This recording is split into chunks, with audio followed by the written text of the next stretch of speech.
Good day everyone, this is Patrick from EasyFX Code Trading System, and this Wednesday the 26th of February 2020, and it's after 6:30 p.m. in Singapore, so around 5:30 US Eastern Standard Time, and this is the midweek analysis for Euro, Cable and the Aussie dollar.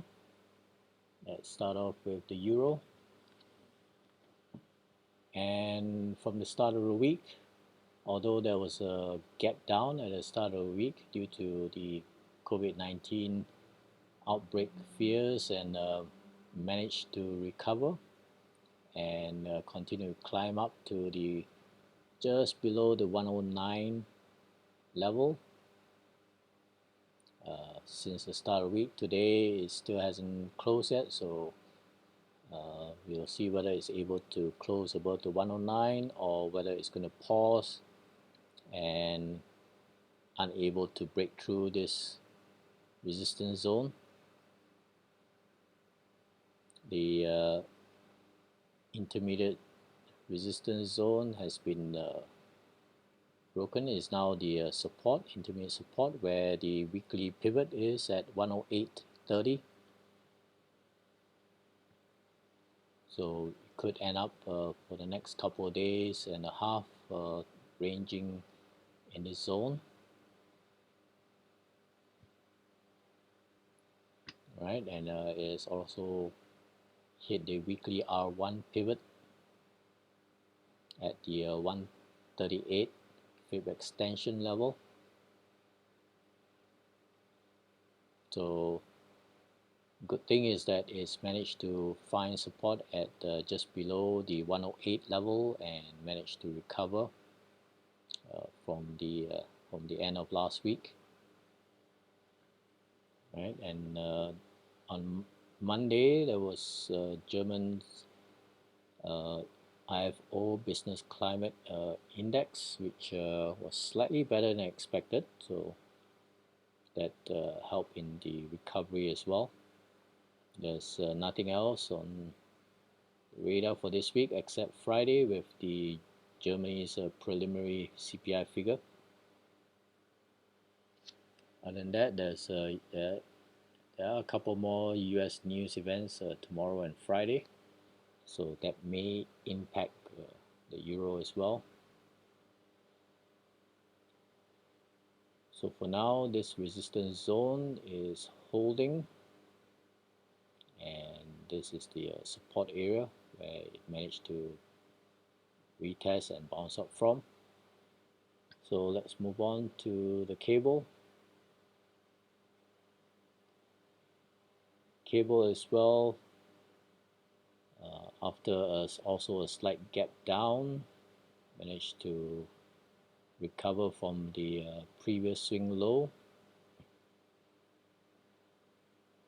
and continue to recover right into the 130 psychological round figure level, but then it hit the upper trend line of the triangle, previous triangle, and then today it has retreated further lower just below the weekly pivot for this week at 129.53.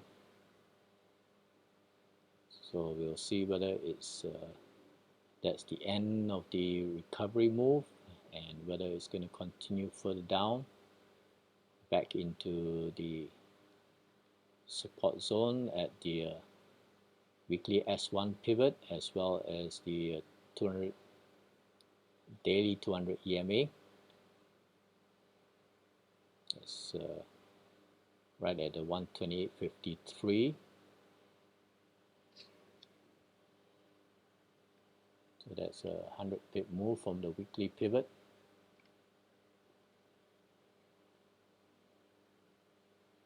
And there's also no news for this week for sterlings.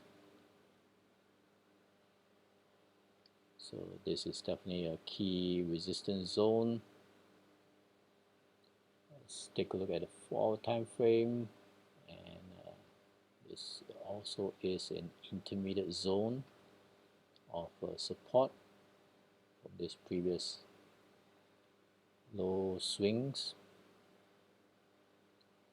but we'll see if it's able to provide any support or whether it's just going to punch through it back down to retest the swing low at 129.05.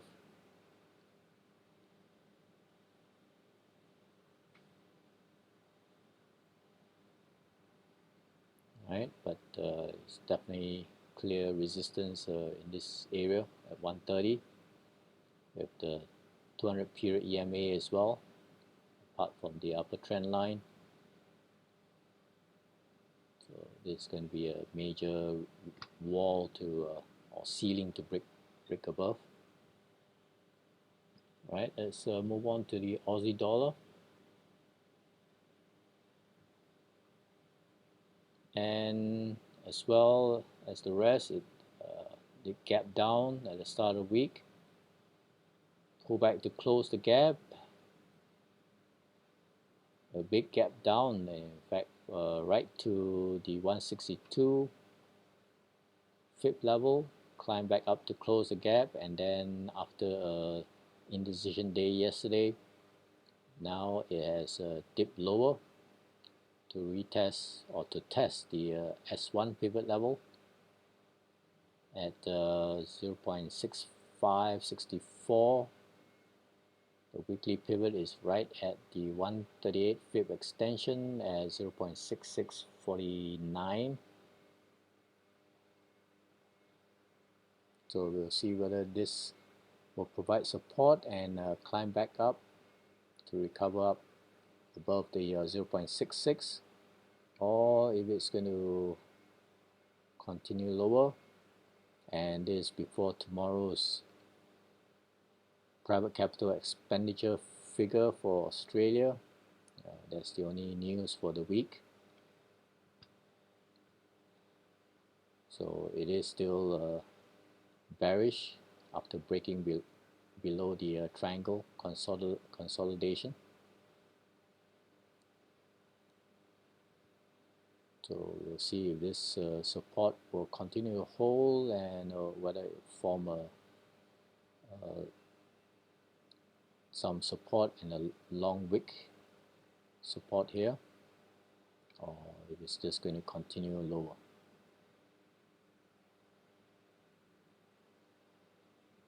Alright, so yeah, because Australia is closely linked to the China market, so it is badly affected due to the outbreak. So we'll see how it goes for the next couple of days, and have a good trading week, and cheers.